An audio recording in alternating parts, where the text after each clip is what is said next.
Oke, kenalin aku Amelia Eka Putri Garomabella dari Prodi Akuntansi. Di sini aku akan ngejelasin perangkat keras yaitu hardware. Hardware adalah peralatan atau perangkat yang dilihat dan disentuh serta dapat dirasakan dengan sentuhan tangan. Jadi apapun itu kayak elektronik, handphone, semuanya yang bisa kita pegang, kita sentuh, itu bisa disebut dengan hardware. Hardware secara fisik terdiri dari 3 jenis, yaitu 1. Perangkat masukan, input device, yaitu perangkat masukan berfungsi untuk memasukkan data baik berupa teks, foto, maupun gambar ke dalam komputer. Contoh perangkat inputnya adalah keyboard, mouse, light pen, scanner, dan sebagainya. Perangkat keluaran atau output. Perangkat keluaran dipergunakan untuk menampung dan menghasilkan data yang dikeluarkan, misalnya monitor dan printer. Yang ketiga ada perangkat pengolah data prosesor. Perangkat pengolah data yang dipergunakan untuk mengolah data. Pengolah data meliputi unit pengolah pusat atau CPU Central Unit dan juga mikroprosesor. Oke, yang selanjutnya adalah perkembangan hardware komputer pada komputer generasi pertama.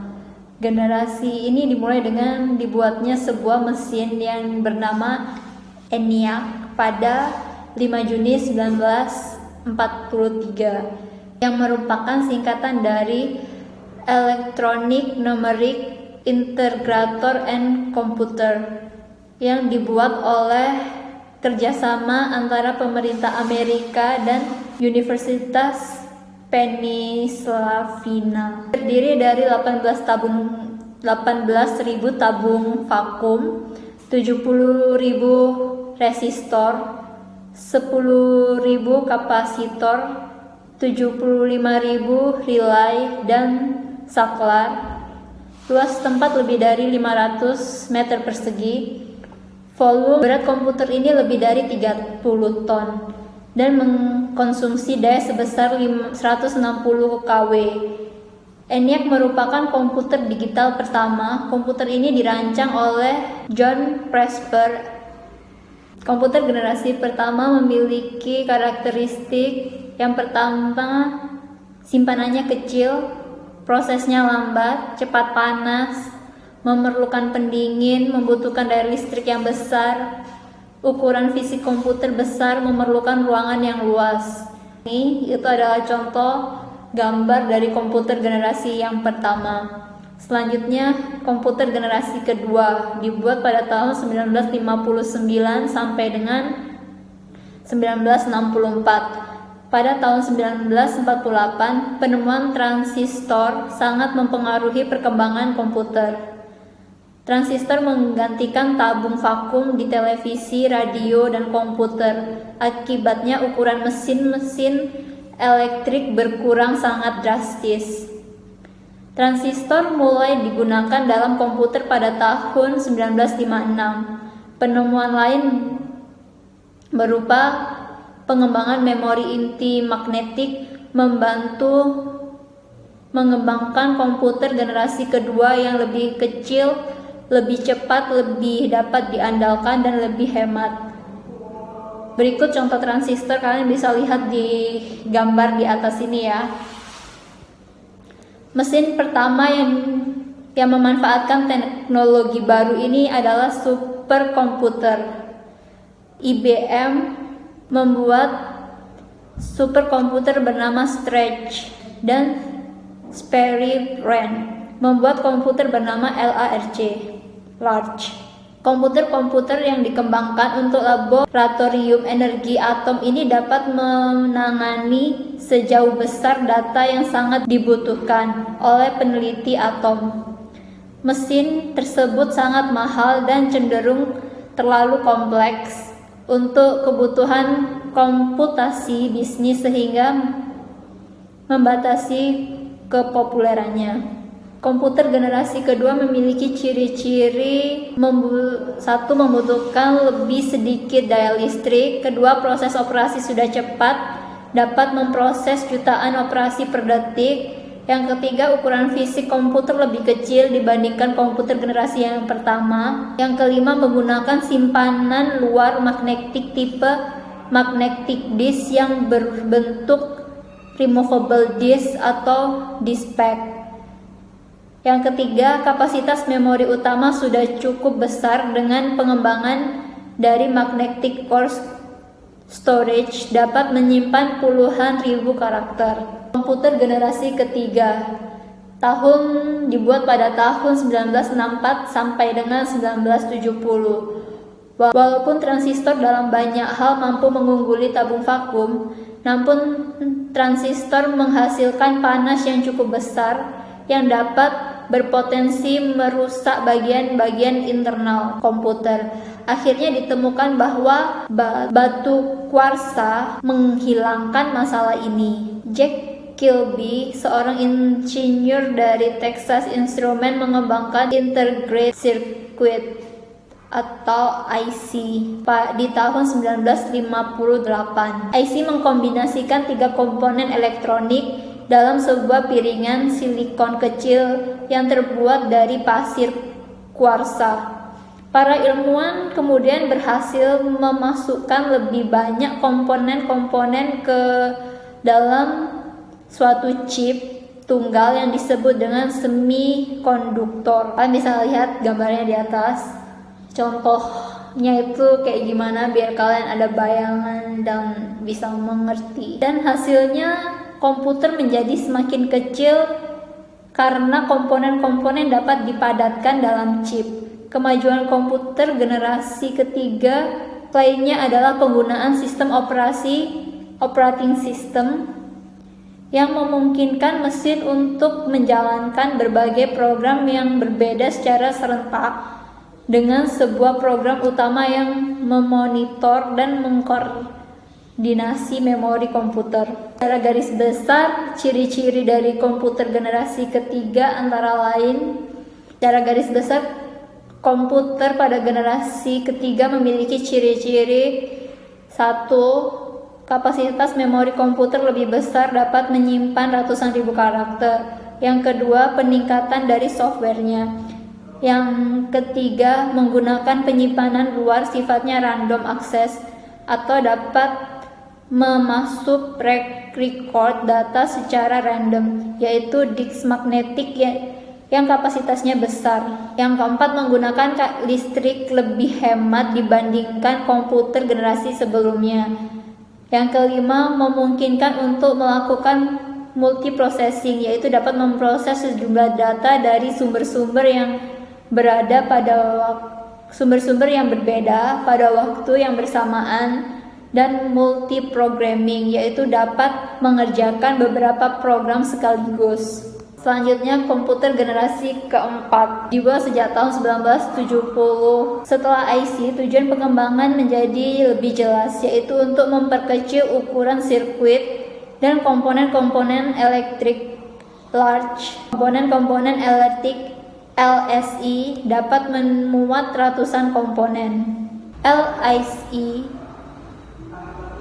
dapat memuat ratusan komponen dalam sebuah chip. Pada tahun 1980-an, VLSI dapat memuat ribuan komponen dalam sebuah chip tunggal. VLSI meningkatkan jumlah tersebut menjadi jutaan. Kemampuan untuk memasang komputer melanjutkan evolusinya menuju ukuran yang lebih kecil, dari komputer yang berada di atas meja menjadi komputer yang dapat dimasukkan ke dalam tas atau laptop, dan bahkan komputer yang dapat digenggam. Selanjutnya, komputer generasi kelima. Mendefinisi komputer generasi kelima menjadi cukup sulit karena tahap ini masih sangat muda. Contoh imajinatif komputer generasi kelima adalah komputer dengan kecerdasan buatan, artificial intelligence, komputer yang cukup memiliki nalar untuk melakukan percakapan dengan manusia, menggunakan masukan visual, dan belajar dari pengalaman sendiri. Walaupun mungkin realisasi komputer ini masih jauh dari kenyataan, banyak fungsi-fungsi yang dimiliki sudah terwujud. Beberapa komputer dapat menerima instruksi secara lisan dan mampu meniru nalar manusia. Kemampuan untuk menerjemahkan bahasa asing juga menjadi mungkin. Fasilitas ini tampak sederhana, namun fasilitas tersebut menjadi jauh lebih rumit dari yang diduga ketika programmer menyadari bahwa pengertian manusia sangat bergantung pada konteks dan pengertian daripada sekedar menerjemahkan kata-kata secara langsung. Proyek komputer generasi kelima ini akan membawa perubahan baru bagi paradigma komputer di Indonesia.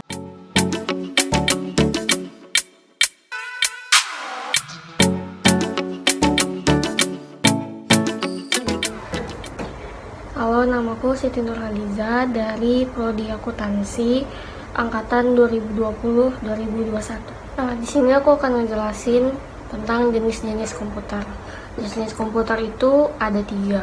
Yang pertama, analog komputer, kedua digital komputer, dan ketiga hybrid komputer. Pertama, analog komputer. Analog komputer itu digunakan untuk sifat kontinu dan bukan data yang berbentuk angka, tapi bentuknya fisik seperti misalnya arus listrik, temperatur, kecepatan, dan tekanan.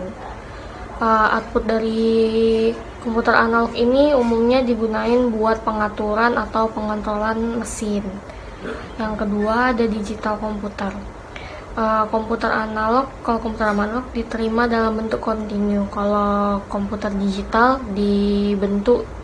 diterima dalam bentuk angka atau huruf. Biasanya digunakan buat aplikasi bisnis.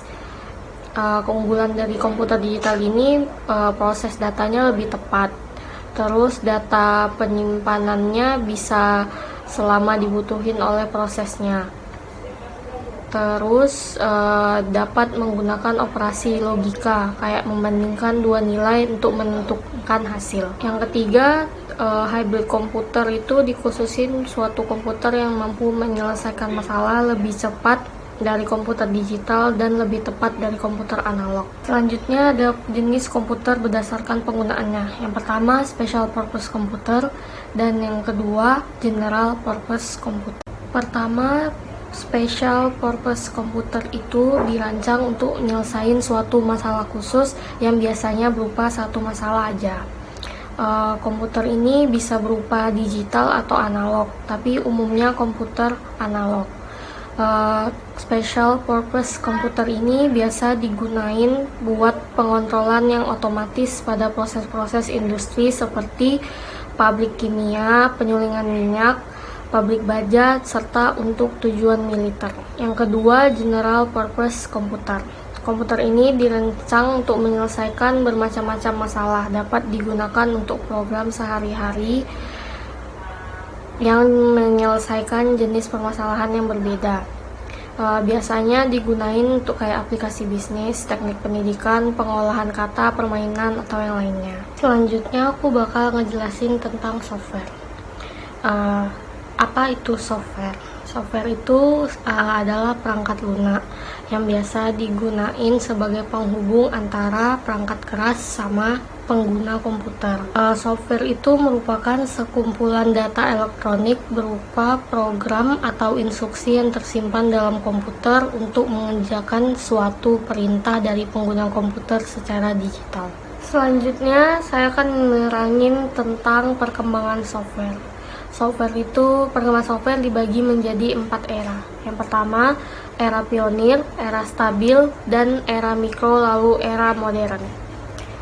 Pertama ada era pionir. Era pionir itu dari tahun 1950 sampai 1963. Bentuk perangkat lunak pada awalnya adalah sambungan-sambungan kabel antar bagian dalam komputer.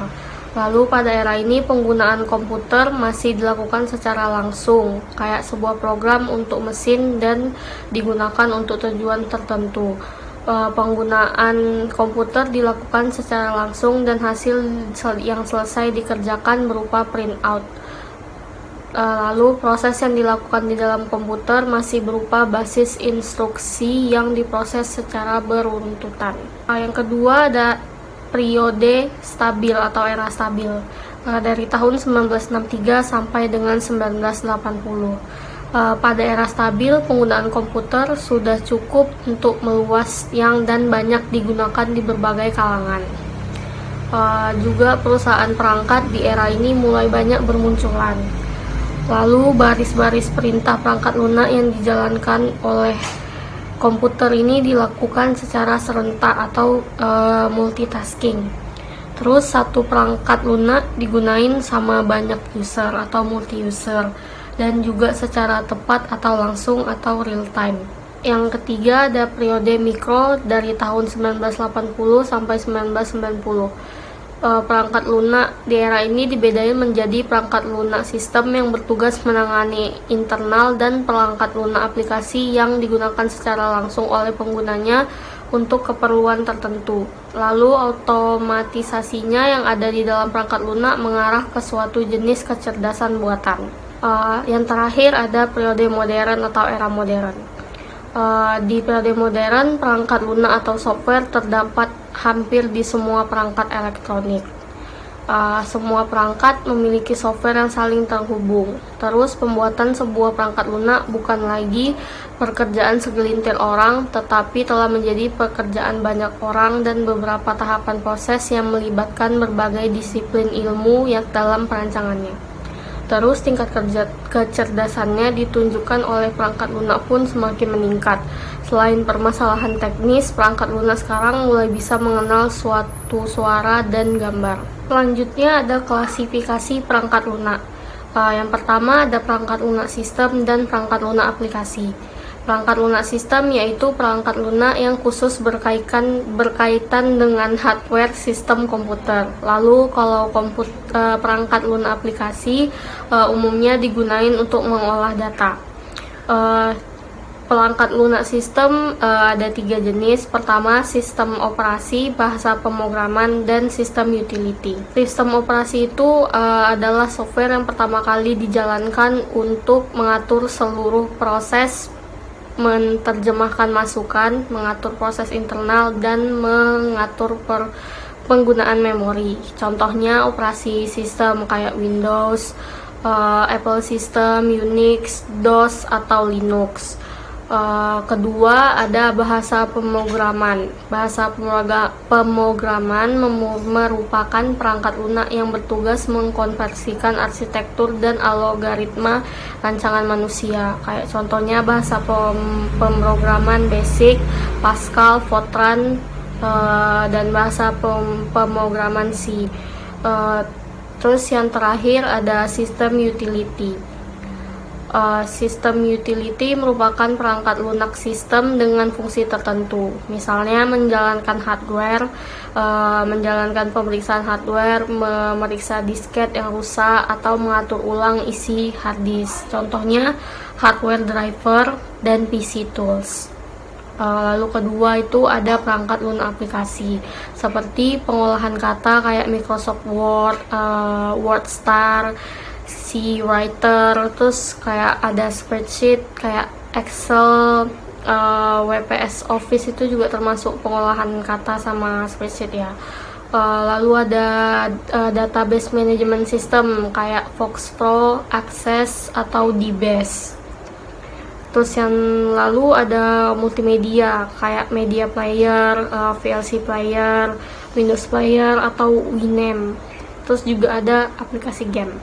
Aplikasi game misalnya mini game, heavy games gitu.